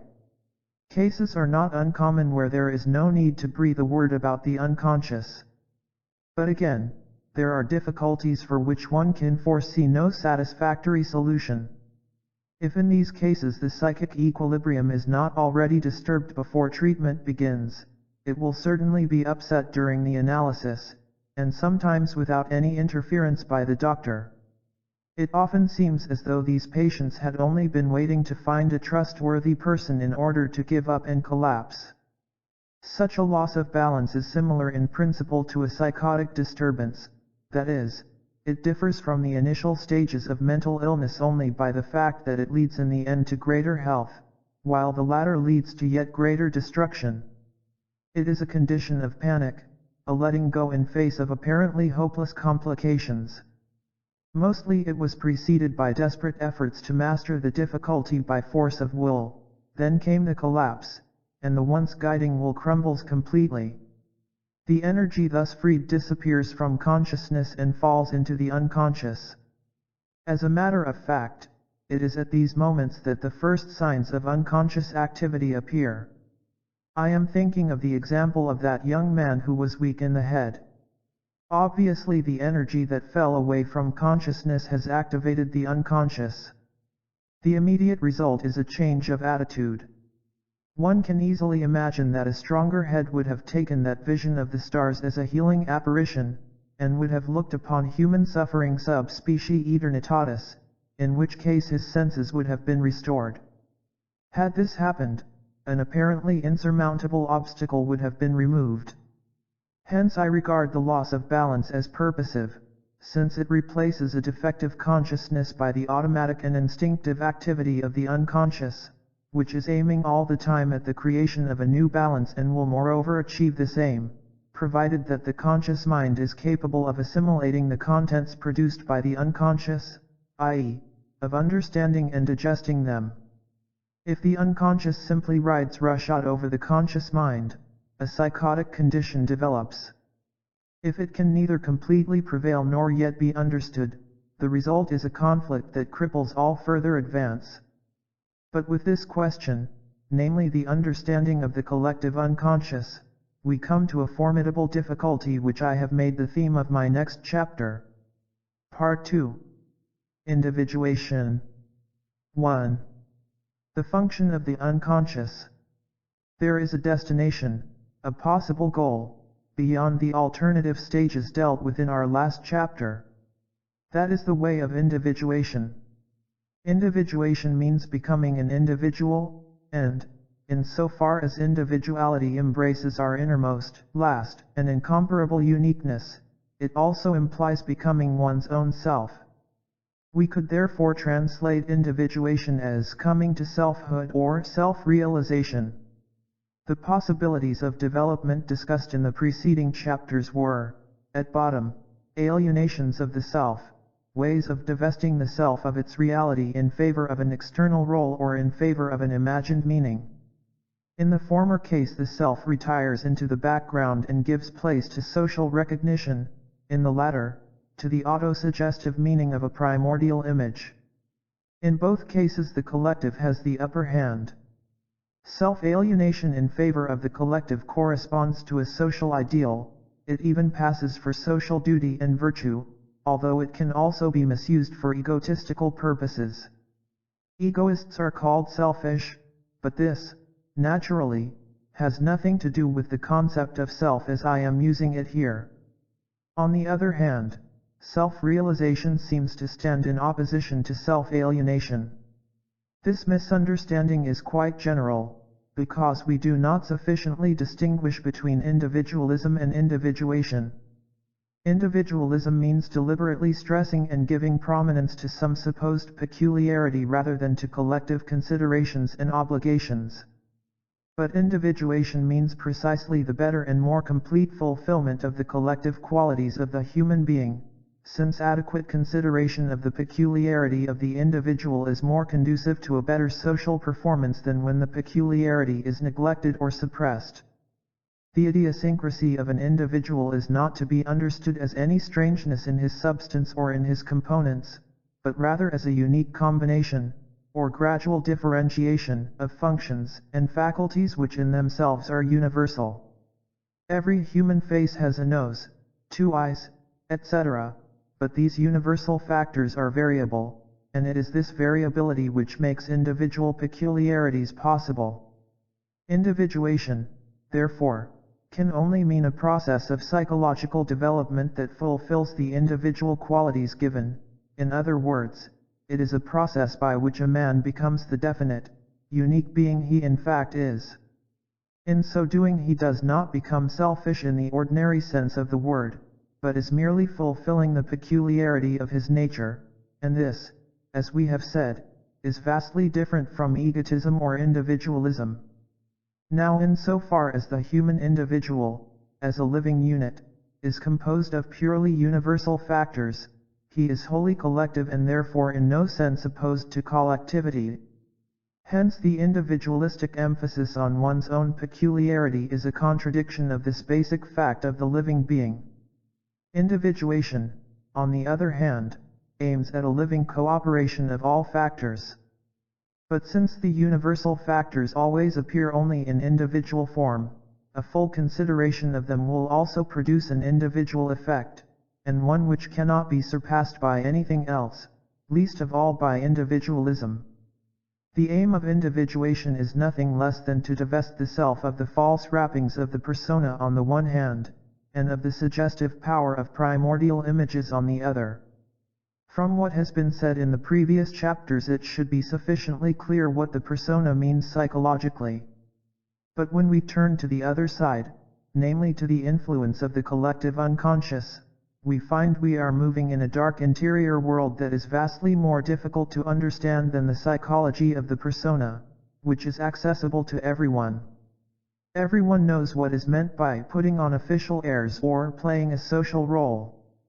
Through the persona a man tries to appear as this or that, or he hides behind a mask, or he may even build up a definite persona as a barricade.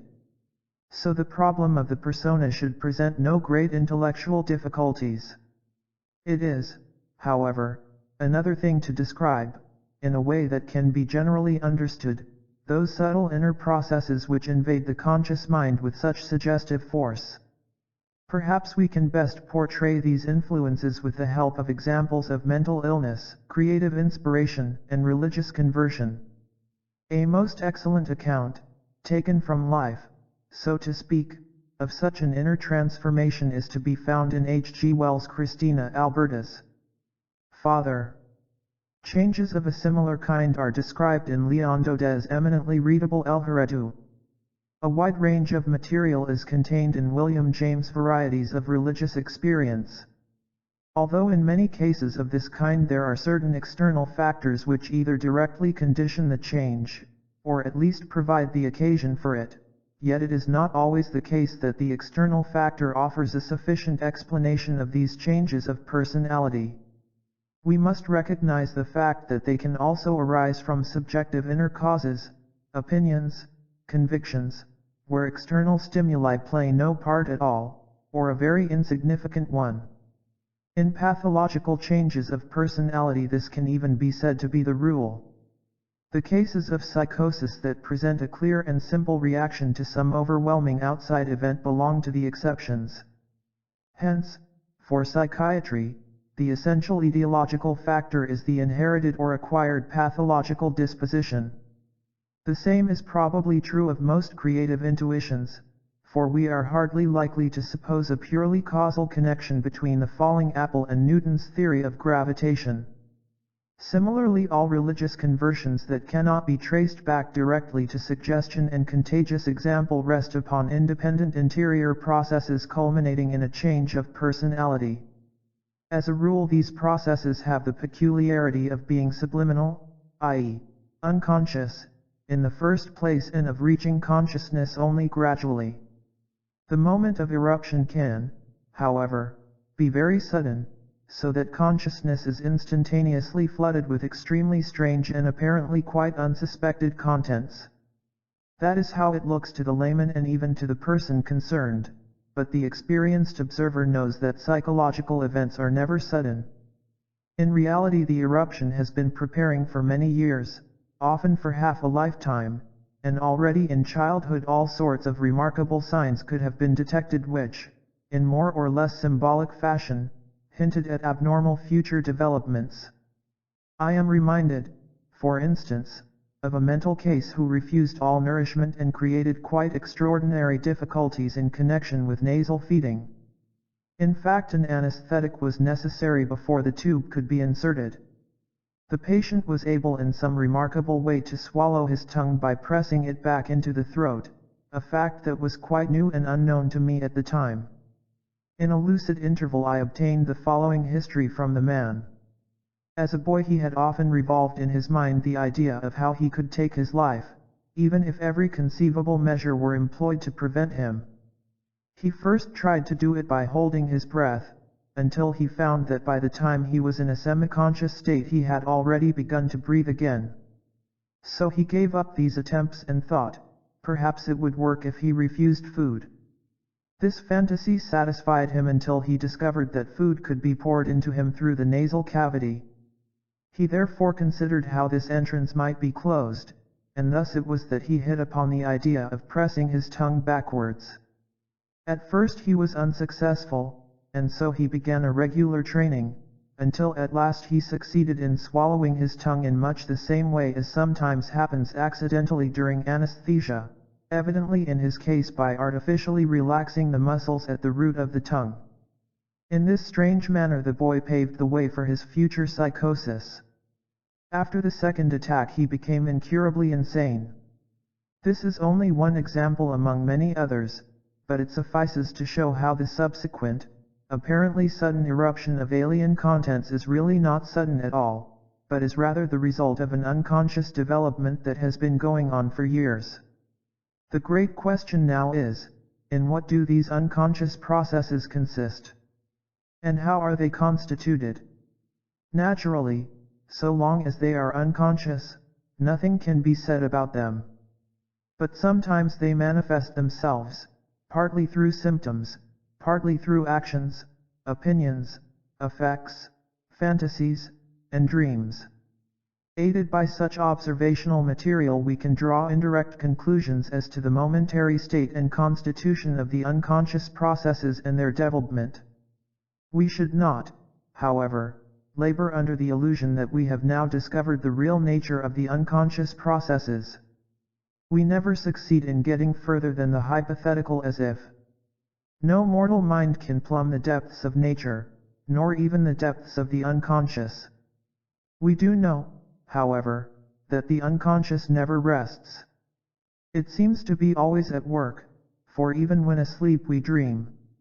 There are many people who declare that they never dream, but the probability is that they simply do not remember their dreams. It is significant that people who talk in their sleep mostly have no recollection either of the dream which started them talking, or even of the fact that they dreamed at all.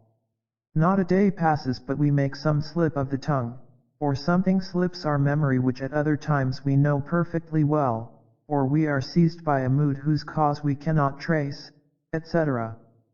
These things are all symptoms of some consistent unconscious activity which becomes directly visible at night in dreams, but only occasionally breaks through the inhibitions imposed by our daytime consciousness. So far as our present experience goes, we can lay it down that the unconscious processes stand in a compensatory relation to the conscious mind. I expressly use the word compensatory and not the word contrary because conscious and unconscious are not necessarily in opposition to one another, but complement one another to form a totality, which is the self. According to this definition, the self is a quantity that is superordinate to the conscious ego. It embraces not only the conscious but also the unconscious psyche, and is therefore, so to speak, a personality which we also are. It is easy enough to think of ourselves as possessing part souls.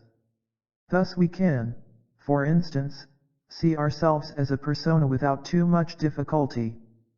But it transcends our powers of imagination to form a clear picture of what we are as a self, for in this operation the part would have to comprehend the whole. There is little hope of our ever being able to reach even approximate consciousness of the self, since however much we may make conscious, there will always exist an indeterminate and indeterminable amount of unconscious material which belongs to the totality of the self. Hence the self will always remain a superordinate quantity. The unconscious processes that compensate the conscious ego contain all those elements that are necessary for the self-regulation of the psyche as a whole. On the personal level, these are the not consciously recognized personal motives which appear in dreams, or the meanings of daily situations which we have overlooked, or conclusions we have failed to draw, or effects we have not permitted, or criticisms we have spared ourselves. But the more we become conscious of ourselves through self-knowledge, and act accordingly, the more the layer of the personal unconscious that is superimposed on the collective unconscious will be diminished. In this way there arises a consciousness which is no longer imprisoned in the petty, oversensitive, personal world of the ego, but participates freely in the wider world of objective interests. This widened consciousness is no longer that touchy, egotistical bundle of personal wishes, fears, hopes, and ambitions which always has to be compensated or corrected by unconscious counter-tendencies. Instead, it is a function of relationship to the world of objects, bringing the individual into absolute, binding, and indissoluble communion with the world at large. The complications arising at this stage are no longer egotistic wish conflicts, but difficulties that concern others as much as oneself. At this stage it is fundamentally a question of collective problems, which have activated the collective unconscious because they require collective rather than personal compensation. We can now see that the unconscious produces contents which are valid not only for the person concerned, but for others as well, in fact for a great many people and possibly for all. The Elgonyi, natives of the Elgon forests, of Central Africa, explained to me that there are two kinds of dreams, the ordinary dream of the little man, and the big vision that only the great man has, e.g., the medicine man or chief. Little dreams are of no account, but if a man has a big dream he summons the whole tribe in order to tell it to everybody. How is a man to know whether his dream is a big or a little one? He knows it by an instinctive feeling of significance. He feels so overwhelmed by the impression it makes that he would never think of keeping the dream to himself. He has to tell it, on the psychologically correct assumption that it is of general significance. Even with us the collective dream has a feeling of importance about it that impels communication. It springs from a conflict of relationship and must therefore be built into our conscious relations, because it compensates these and not just some interpersonal quirk. The processes of the collective unconscious are concerned not only with the more or less personal relations of an individual to his family or to a wider social group, but with his relations to society and to the human community in general. The more general and impersonal the condition that releases the unconscious reaction, the more significant, bizarre, and overwhelming will be the compensatory manifestation. It impels not just private communication, but drives people to revelations and confessions, and even to a dramatic representation of their fantasies. I will explain by an example how the unconscious manages to compensate relationships. A somewhat arrogant gentleman once came to me for treatment. He ran a business in partnership with his younger brother. Relations between the two brothers were very strained, and this was one of the essential causes of my patient's neurosis.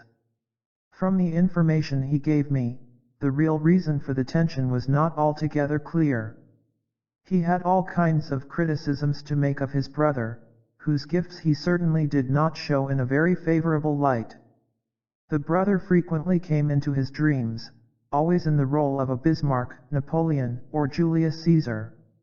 His house looked like the Vatican or Yildiz Kiosk. My patient's unconscious evidently had the need to exalt the rank of the younger brother. From this I concluded that he was setting himself too high and his brother too low. The further course of analysis entirely justified this inference. Another patient, a young woman who clung to her mother in an extremely sentimental way, always had very sinister dreams about her. She appeared in the dreams as a witch, as a ghost, as a pursuing demon. The mother had spoiled her beyond all reason and had so blinded her by tenderness that the daughter had no conscious idea of her mother's harmful influence. Hence the compensatory criticism exercised by the unconscious. I myself once happened to put too low a value on a patient, both intellectually and morally. In a dream I saw a castle perched on a high cliff, and on the topmost tower was a balcony, and there sat my patient. I did not hesitate to tell her this dream at once, naturally with the best results. We all know how apt we are to make fools of ourselves in front of the very people we have unjustly underrated. Naturally the case can also be reversed, as once happened to a friend of mine. While still a callow student he had written to Fierco, the pathologist, craving an audience with His Excellency. When, quaking with fear, he presented himself and tried to give his name, he blurted out, "My name is Fierco." Whereupon His Excellency, smiling mischievously, said, "Ah, so your name is Fierco too." The feeling of his own nullity was evidently too much for the unconscious of my friend, and in consequence it instantly prompted him to present himself as equal to Fierco in grandeur. In these more personal relations there is of course no need for any very collective compensations. On the other hand, the figures employed by the unconscious in our first case are of a definitely collective nature, they are universally recognized heroes. Here there are two possible interpretations: either my patient's younger brother is a man of acknowledged and far-reaching collective importance, or my patient is overestimating his own importance not merely in relation to his brother but in relation to everybody else as well. For the first assumption there was no support at all, while for the second there was the evidence of one's own eyes. Since the man's extreme arrogance affected not only himself, but a far wider social group, the compensation availed itself of a collective image. The same is true of the second case. The which is a collective image, hence we must conclude that the blind dependence of the young woman applied as much to the wider social group as it did to her mother personally. This was indeed the case, in so far as she was still living in an exclusively infantile world, where the world was identical with her parents. These examples deal with relations within the personal orbit. There are, however, impersonal relations which occasionally need unconscious compensation.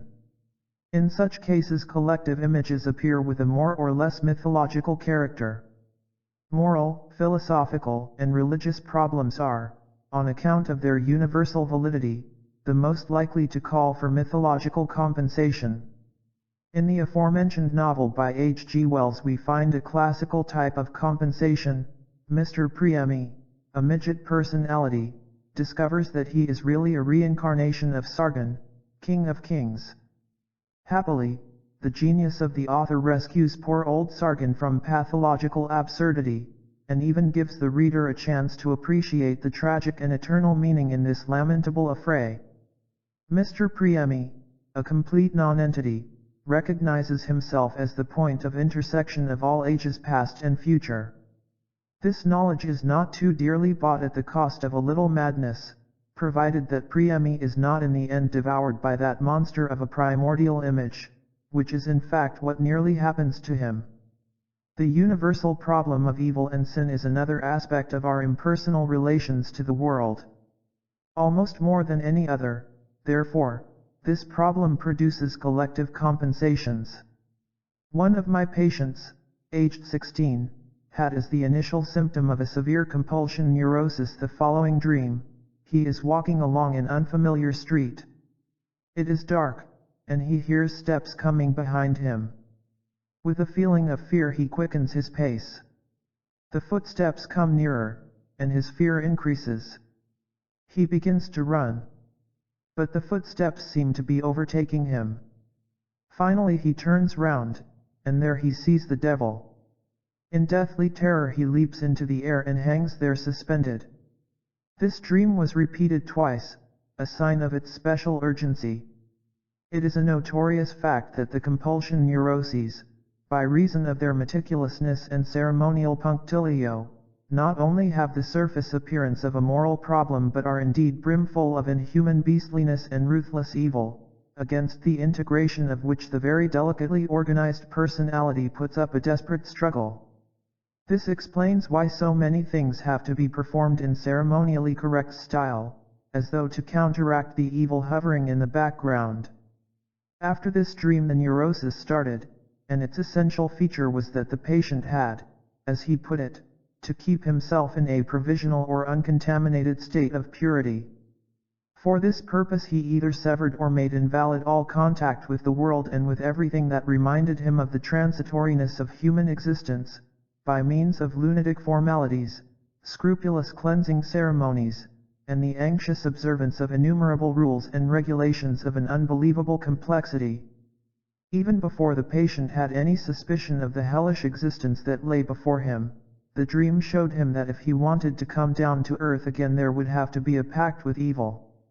Elsewhere I have described a dream that illustrates the compensation of a religious problem in a young theological student. He was involved in all sorts of difficulties of belief, a not uncommon occurrence in the man of today. In his dream he was the pupil of the white magician, who, however, was dressed in black. After having instructed him up to a certain point, the white magician told him that they now needed the black magician. The black magician appeared, but clad in a white robe. He declared that he had found the keys of paradise, but needed the wisdom of the white magician in order to understand how to use them. This dream obviously contains the problem of opposites which, as we know, has found in Taoist philosophy a solution very different from the views prevailing in the West. The figures employed by the dream are impersonal collective images corresponding to the nature of the impersonal religious problem. In contrast to the Christian view, the dream stresses the relativity of good and evil in a way that immediately calls to mind the Taoist symbol of yin and yang. We should certainly not conclude from these compensations that, as the conscious mind becomes more deeply engrossed in universal problems, the unconscious will bring forth correspondingly far-reaching compensations. There is what one might call a legitimate and an illegitimate interest in impersonal problems. Excursions of this kind are legitimate only when they arise from the deepest and truest needs of the individual, illegitimate when they are either mere intellectual curiosity or a flight from unpleasant reality. In the latter case the unconscious produces all too human and purely personal compensations, whose manifest aim is to bring the conscious mind back to ordinary reality. People who go illegitimately mooning after the infinite often have absurdly banal dreams which endeavor to damp down their ebullience. Thus, from the nature of the compensation, we can at once draw conclusions as to the seriousness and rightness of the conscious strivings. There are certainly not a few people who are afraid to admit that the unconscious could ever have big ideas. They will object, but do you really believe that the unconscious is capable of offering anything like a constructive criticism of our Western mentality? Of course, if we take the problem intellectually and impute rational intentions to the unconscious, the thing becomes absurd. But it would never do to foist our conscious psychology upon the unconscious. Its mentality is an instinctive one, it has no differentiated functions, and it does not think as we understand thinking. It simply creates an image that answers to the conscious situation. This image contains as much thought as feeling, and is anything rather than a product of rationalistic reflection. Such an image would be better described as an artist's vision. We tend to forget that a problem like the one which underlies the dream last mentioned cannot, even to the conscious mind of the dreamer, be an intellectual problem, but is profoundly emotional. For a moral man, the ethical problem is a passionate question which has its roots in the deepest instinctual processes as well as in his most idealistic aspirations. The problem for him is devastatingly real. It is not surprising, therefore, that the answer likewise springs from the depths of his nature. The fact that everyone thinks his psychology is the measure of all things, and, if he also happens to be a fool, will inevitably think that such a problem is beneath his notice, should not trouble the psychologist in the least, for he has to take things objectively, as he finds them, without twisting them to fit his subjective suppositions. The richer and more capacious natures may legitimately be gripped by an impersonal problem, and to the extent that this is so, their unconscious can answer in the same style. And just as the conscious mind can put the question, why is there this frightful conflict between good and evil, so the unconscious can reply, look closer. Each needs the other. The best, just because it is the best, holds the seed of evil, and there is nothing so bad but good can come of it. It might then dawn on the dreamer that the apparently insoluble conflict is, perhaps, a prejudice, a frame of mind conditioned by time and place.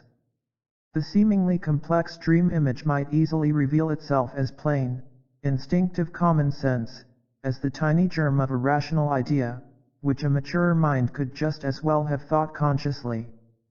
At all events, Chinese philosophy thought of it ages ago.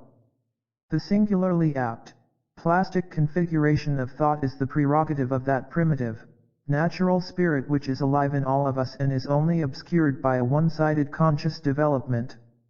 If we consider the unconscious compensations from this angle, we might justifiably be accused of judging the unconscious too much from the conscious standpoint.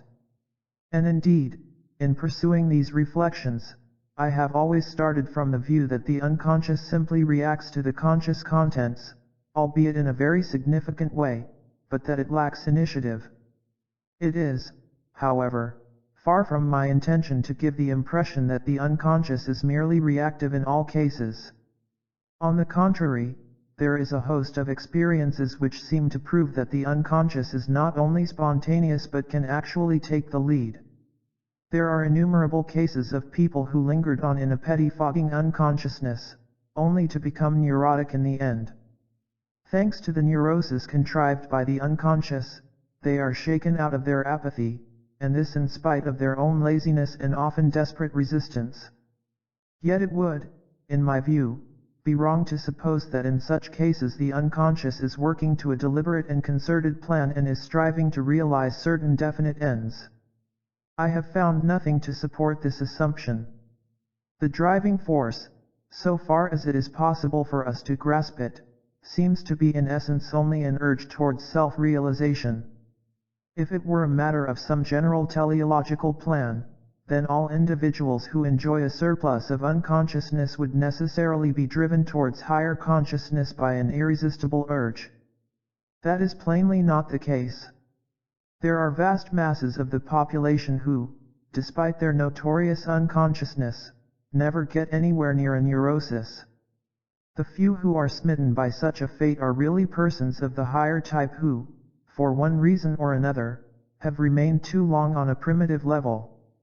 Their nature does not in the long run tolerate persistence in what is for them an unnatural torpor. As a result of their narrow conscious outlook and their cramped existence, they save energy. Bit by bit it accumulates in the unconscious and finally explodes in the form of a more or less acute neurosis. This simple mechanism does not necessarily conceal a plan. A perfectly understandable urge towards self-realization would provide a quite satisfactory explanation. We could also speak of a retarded maturation of the personality. Since it is highly probable that we are still a long way from the summit of absolute consciousness, presumably everyone is capable of wider consciousness, and we